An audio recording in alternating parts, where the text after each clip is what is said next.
A gente está na fila do emprego, procurando uma vaga, procurando se recolocar. Além de todas as dificuldades econômicas, da crise que a gente enfrenta, tem alguns aspectos da aparência pessoal e da vida da pessoa que muitas vezes são obstáculos na hora de conquistar uma vaga e até mesmo de permanecer no emprego. O meu parceiro André Curvelo foi conversar com algumas pessoas que enfrentam essas dificuldades ligadas à idade, ao gênero, à cor da pele. Vamos ver.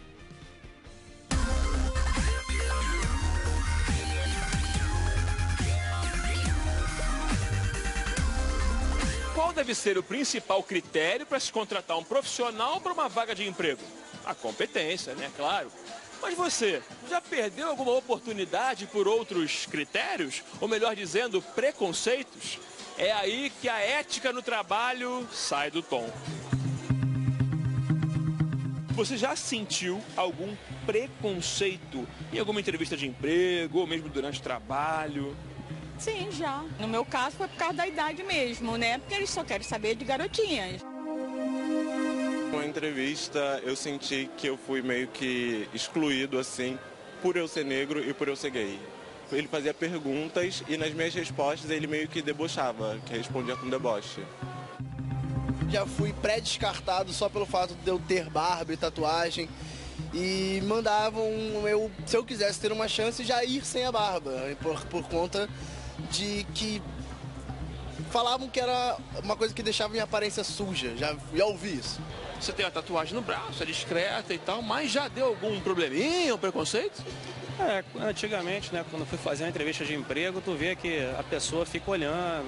Depois eu fui aprendendo com usar uma camisinha com mais manga comprida, né, pra tentar... Pra só esconder. Pra esconder, né, tem jeito. O Henrique tem só 2 mesezinhos, lindão! Muita mulher, durante a licença maternidade, já fica tensa pelo momento da volta, porque acha que vai acontecer alguma coisa. Tem esse preconceito de aceitar uma pessoa pós a gravidez. Então, a minha mente, tanto em deixar ele com alguém e tanto para voltar, como vai ficar relacionado ao mercado de trabalho, que está difícil, né? Até para quem não tem filho, imagina para quem tem filho agora e o filho necessita totalmente da gente. A minha mãe, quando ficou grávida da minha irmã, ela teve que sair do emprego dela, porque as pessoas queriam forçar ela, mas não podiam mandar ela embora, por causa das leis. Mas aí ela teve que pedir demissão. E isso é cruel, né? Você vai ter um filho, você quer segurança, você quer ter algo para dar para o seu filho. Sem emprego, hoje em dia, em qualquer mundo, isso é tecnicamente possível, né?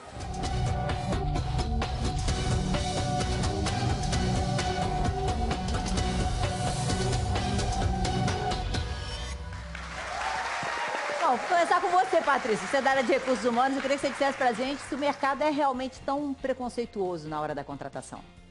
Bom dia, Fátima. Infelizmente, é muito preconceituoso. Eu costumo dizer que o mercado de trabalho é o segmento da sociedade que mais reflete os preconceitos que nós temos. Não se contrata pessoas obesas porque acham que não vão produzir tanto, porque vão sair de licença para fazer uma cirurgia bariátrica, acha que a mulher depois que volta da licença maternidade também não vai produzir tanto, acha que nós, negros, não representamos uma estética, uma imagem profissional. É muito feio como o mercado de trabalho é preconceituoso. E tem algo que proteja, ou assim, pode ter esse tipo de pergunta, pode fazer algum tipo boa aparência, fazer ressaltar esse tipo de coisa? Nós temos leis e jurisprudências que pedem, sugerem que todos os profissionais que fazem recrutamento, seleção, tanto nós da área de RH quanto os gestores, saibamos que não podemos, de jeito nenhum, como foi falado aqui na reportagem, fazer perguntas invasivas,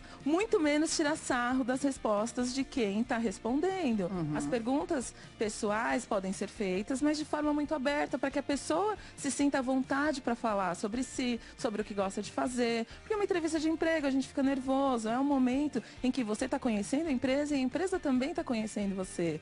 É importante que quem contrata não seja preconceituoso, porque a gente, que representa uma certa diversidade, produz, é competente, tem talento. Nesse momento a gente já chega nervoso. A gente quer ser olhado pelo nosso talento. Lorena, você acha que a mulher ainda enfrenta uma dificuldadezinha maior nisso tudo? Com certeza. Acho que a gente está lutando contra isso há anos e acho que a gente ainda tem um grande caminho pela frente. a gente é visto como mais fraca, menos produtiva. A gente tem a questão, né, de ficar grávida, que é uma questão muito peculiar, porque eu acho uma dádiva, eu acho um presente, eu acho lindo. E eu acho que é mentira isso da mulher que acabou de ter neném, que ela é menos produtiva. Eu acho que tem toda uma questão hormonal ali que pode, na verdade, favorecer a mulher ao invés de desfavorecê-la. E o mercado olha pra gente diferente. Não só na parte financeira, né? Como também na parte de produtividade. Isso é uma pena. Eu posso garantir, eu tenho 4 filhos, não só pela minha vivência, mas também como executiva de RH, selecionando pessoas e como consultora orientando empresas. E a gente estava falando isso, né, doutor Jairo? Do quanto a maternidade traz competências para nós mulheres. De organização, de disciplina, de paciência, de visão do todo, não é, Com meninas? certeza. E eu acho que é em qualquer área, né, Jairo? Exatamente. Quer dizer, eu acho que assim, tem até um período... Nós somos gestoras. Quando somos mães, a gente já é gestora de um caos em geral, né? Exato. Então a gente sabe administrar isso. Aprende-se, né? E vai se caminhando nesse sentido aí. Né? Então a gente tem aqui hoje uma professora. Ela já está com o microfone. Tudo bom, Lucy? Tudo bem? Tudo bom? Tudo bom?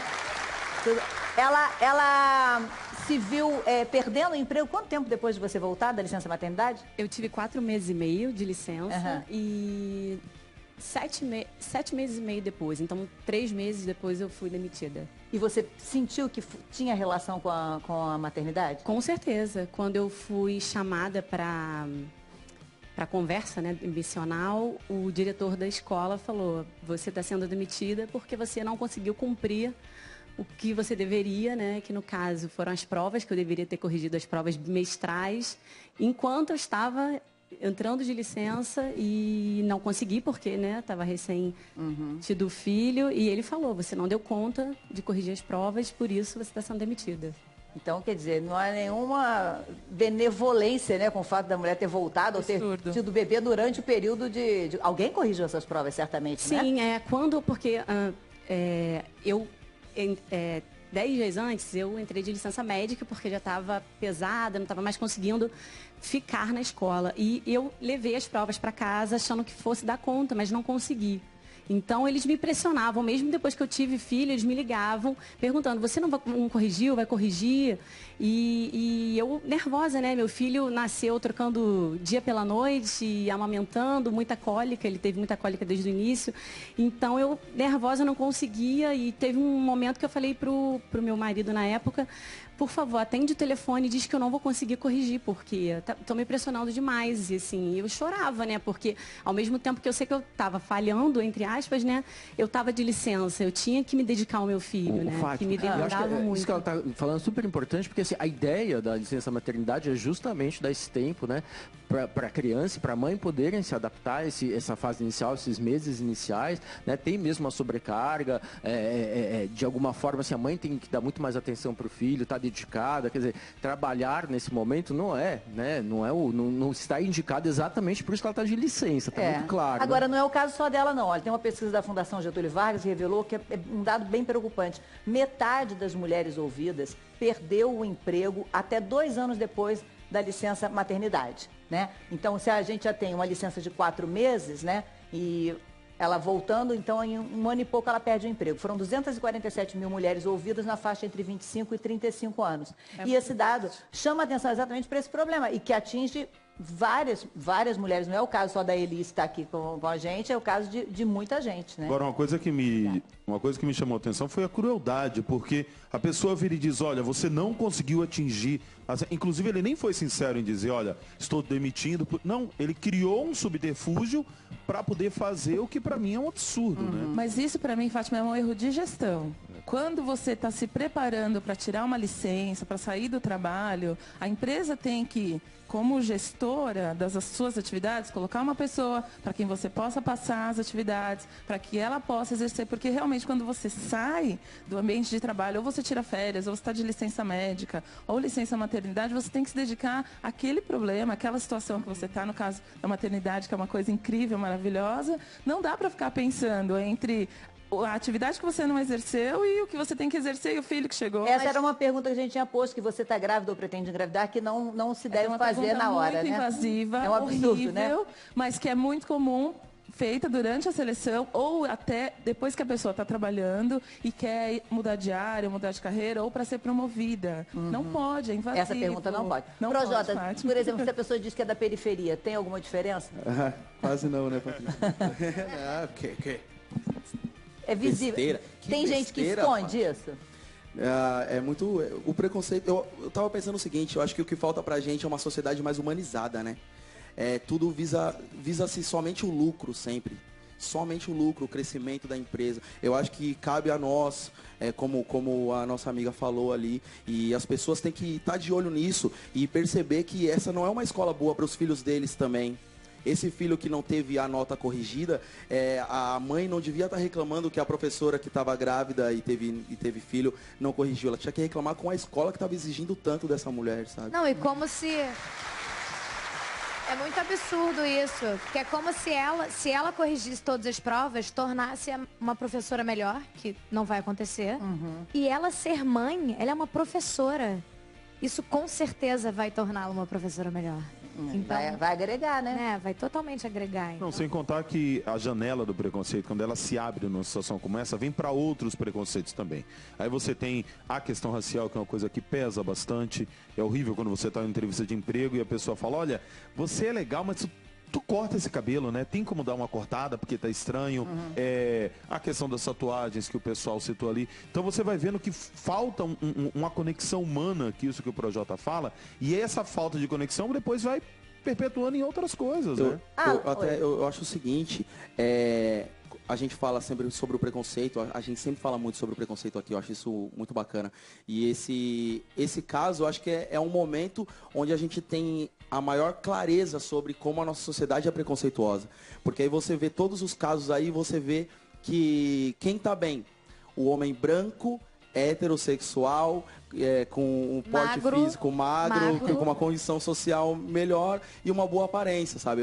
Isso é um absurdo. E quando a gente... porque esse é um momento onde as pessoas estão exatamente selecionando seres humanos para colocar, para trabalhar na minha empresa. No início, apenas com base em informações que recebe e no que vê, né? Sim. Deixa eu perguntar para o Alan no futebol se rola também esse tipo, por exemplo, acho que talvez mais para vocês em relação à idade. Não. Acho que rola mais na categoria de base, acho que pelo porte físico, né? Principalmente, porque o pessoal, de repente, é um pouco mais franzino, ele é menor, é pequeno. Na categoria de base tem muito isso, né? Porque a pessoa já fica na peneira, ela já não é selecionada. Já fica um pouco mais atrás dos outros, né? Porque é pequeno, é porque, esse aqui é magrinho, o cara é mais forte, tem a mesma idade, é o dobro do tamanho. Essa é a principal, né?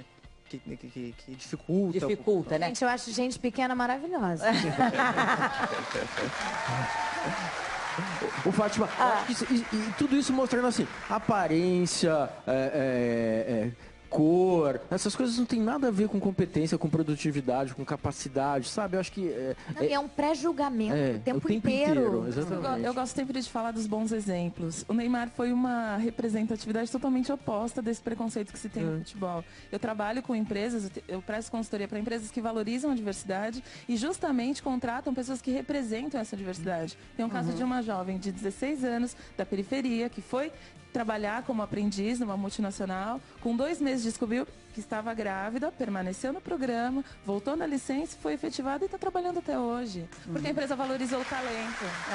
É isso que a gente também precisa aprender. A gente tem muito preconceito, mas ainda bem que a nossa sociedade está mudando e sim, temos gestores, temos pessoas que começam a olhar para nós como capital humano. Existe uma questão de lucro, claro, nós precisamos sobreviver, mas as empresas entendem que as pessoas fazem parte desse mecanismo pelo talento que representa como capital também. Porque sem o conhecimento, sem aquilo que a pessoa agrega, a empresa não vai crescer. Eu tinha falado com ela da idade, porque o futebol e a maioria dos esportes, a carreira do atleta ela é muito curta, né? Então, por mais que, por exemplo, você leve uma vida bacana, regrada, seja realmente um profissional do esporte, algumas pessoas, quando a pessoa chega lá para os 30 e tantos, já vão falar, você tem que provar que realmente você continua ali, fazendo de tudo, sendo um profissional, né? Dificulta, né? Acho que depois que tu chega nos 30, principalmente... Não é o caso dele, que ainda está antes, mas assim, você observa outros colegas. Eu vejo, tenho amigos que deixaram de fazer um contrato melhor em um clube também melhor, pelo fato de ter 32, 31 anos e hoje tem, né, gente jogando com 40 anos que corre às vezes em alto nível e igual até melhor do que gurizada de 25, 26 anos. Semana passada chamou a atenção uma notícia de um ex-executivo de uma empresa que ele estava morando no aeroporto Santos Dumont, no Rio de Janeiro, porque ele ficou desempregado, não tinha para onde ir. E a história dele realmente chamou atenção, mobilizou muita gente. E uma das questões, além da crise econômica, da dificuldade, do alto número de desempregados, era a questão da idade. Ele está com 58 anos, então não se avalia mais o que ele fez ou o que ele tem de currículo e ele não conseguiu uma recolocação. Felizmente, três pessoas se apresentaram e ele está nesse momento podendo dar uma olhada nas 3 propostas que ele recebeu. Mas quantos outros não tiveram essa visibilidade e estão nessa mesma situação? Para o mercado de trabalho, acima dos 45 anos, você é considerado melhor idade. É horrível isso. Porque você está numa idade produtiva, você adquiriu conhecimento, você tem formação e tem muitas empresas que fazem inclusão da melhor idade, porque ele com 58 anos, com 60, por ser executivo, construiu uma carreira com tanto conhecimento, tanta bagagem, tanta coisa para compartilhar, que aí tem empresas que preferem contratar e fazem um programa de gerações. Trazem os jovens, trazem esses auto-executivos para ser mentor, para orientar outros executivos no desenvolvimento, na formação. Tem muita coisa para fazer na contramão do preconceito, Fábio. Tem uma outra pergunta ali. Qual a sua religião? A pessoa pode perguntar isso na hora? Não, não pode. Não pode. Se você tem uma empresa que tem alguma atividade que por acaso vá impactar na religião da pessoa, você pode perguntar se ela tem disponibilidade para estar, por exemplo, aos sábados exercendo aquela função. Se ela dizer não, eu não posso porque a minha religião não permite que eu trabalhe aos sábados, a pessoa vai dizer. Mas a gente não pode ser invasivo para querer perguntar, porque a gente sabe que isso, no fundo, traz um preconceito, né? É delicado também, né? Qual é a sua religião? E você responde, não te interessa. É delicado. Você tá numa circunstância que você tá com medo, você tá sendo julgado ali o tempo inteiro, e aí delicadamente você tem que falar, olha, não sei se cabe, né? Não sei, o que você falaria? É difícil responder também. Caso façam a pergunta, é que depende muito de como a pessoa se sente à vontade. Ou então dizer delicadamente, eu acredito que essa não é uma pauta para esse momento. Não gostaria de falar sobre a minha religião. E tem alguma religião que enfrenta maior tipo de preconceito? Sim, as nossas religiões de matriz africana são as que mais enfrentam preconceito. Muitos candomblecistas, muitos umbandistas não se declaram como umbandista ou candomblessista com medo do preconceito, do racismo e da discriminação. A maioria fala que é espírita, porque também não deixa de ser, mas a gente sabe que o racismo estrutural da nossa sociedade fere e machuca muito mais os nossos povos do axé, né? Fátima, desculpa, voltando ao assunto da idade, o preconceito da idade, infelizmente no futebol também, como o Projota falou, eles visam muito lucro, né? E tu contratar um cara com 32, 33, de repente tu já não consiga vender ele. Entende? Isso dificulta um pouco também a procura de atletas acima de 32, 33 anos, porque de repente tu não vai conseguir vender e o clube de repente não vai ganhar em cima dele, entende? É uma sensação muito complicada pra gente que não é do meio de imaginar isso, né? É como se fosse uma mercadoria mesmo, né? É uma mercadoria que tá ali à venda, né? Na prateleira, Mas né? me assusta as idades. 30 anos está muito velho já, entendeu? Aí os 32, ele é um ancião. Gente, 32, a pessoa está na flor da idade. 60, 50, são pessoas jovens. Ô, Fátima, eu fico ouvindo um pouco o que a gente está discutindo para as empresas, né? E de alguma forma a empresa também ela é uma célula, né? Uma parte da nossa sociedade. Sim. E a gente tem visto, tem discutido tanto aqui a importância da diversidade, né? Da proximidade de todo mundo, da diversidade, para que a gente, né, tenha uma vida melhor na empresa também, né? Eu acho que essa diversidade, ela agrega um capital humano super importante para a cultura da empresa, para a vida da empresa, para a qualidade de vida das pessoas. Então é muito legal quando a gente consegue ter, né, pessoas diferentes, né? E nesse sentido, né, os recrutadores, os gestores, né? E mesmo as próprias empresas, acho que elas começam a entender isso. A gente vê as empresas mais modernas retratando um pouco essa diversidade da sociedade. É uma sensação que eu tenho. Não, tem isso, mas algumas vezes parece que talvez não seja nem a empresa que esteja com medo de contratar aquela pessoa num perfil diferente. Patrícia pode me dizer se muitas vezes não é quem está ali fazendo aquele processo que imprime os seus preconceitos pessoais no momento, né? A nossa barreira para a inclusão hoje no mercado de trabalho desses povos historicamente excluídos, dessas pessoas que representam a diversidade, é justamente o gestor, porque ele acaba contratando por afinidade.